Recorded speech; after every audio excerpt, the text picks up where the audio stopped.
I graduated from college 10 months ago and I'm unemployed.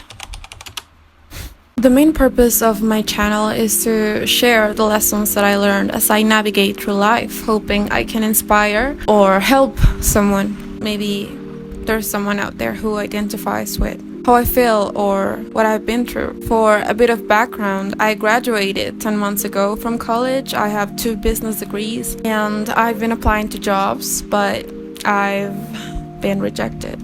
So I thought of making a video talking about how I feel and the lessons that I've learned during this period. First, I want to talk about companies and rejection. I think I read this on LinkedIn or maybe it was a video on YouTube, but someone said something like job searching is like dating. When you're dating, you also have to like the other person. And in this case, when you're applying to a job, you also have to like the company you're applying for and the job that you're applying for. And another thing that job searching and dating have in common is ghosting, because some companies will ghost you and will never get back to you. That's something that I really don't like, because they can send you a pre-written email, because I know companies have those, like rejection emails, and that's totally fine. And it actually speaks of them that they do, because that means that they care about people's time. 2 weeks ago, I had an interview and the people interviewing me were being very insistent regarding my experience, and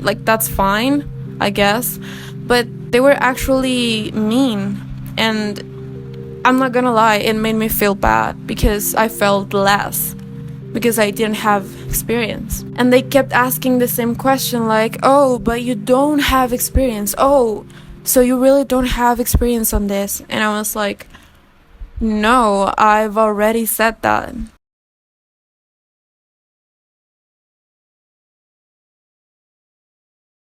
After that, I had a coaching call. It was not even a career coaching call, but the person I was talking to told me, Melissa, you won by being rejected because you don't want to work for a company like that. The thing that I want you to remember is that you should always know and remember your value. I just received an email from a company, they replied back. Applied last week, I think. And I've been getting rejected a lot. So this is not the first time that I actually go pass to the next filter, but for this second filter I have to complete an assessment. They call it creative challenge. But right now I was going to do yoga, and now that's the only thing I can think of. My mind is just making ideas and stuff, so that is a bit not stressful because I'm excited, but it's just I don't know. Now I want to talk about something that I'm 99.999% sure that we've all have gone through, and that is the feeling of feeling like a failure. I have felt like a failure, but I no longer do. And the only thing that I did in order to stop feeling like a failure was reframing it. And I know this is hard because we've grown with the negative connotation of, oh, failure.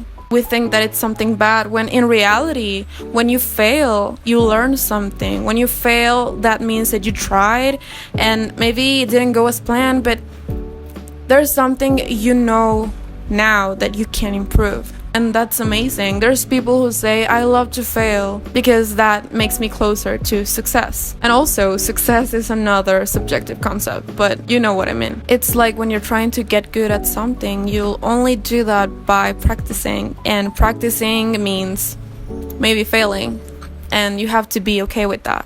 Lastly, I want to talk about something else that we've all done, and that is comparing to others. Now, the truth is, you will never stop comparing to others, but something that you can do is focusing on what happens after you realize that you're doing it. A few days ago, I found out about a Japanese concept called obaitori. And while it doesn't have a direct English translation, it implies the art of not comparing to other people. So this word is composed by 4 Chinese characters, and each one of them represents a tree that blooms in the spring.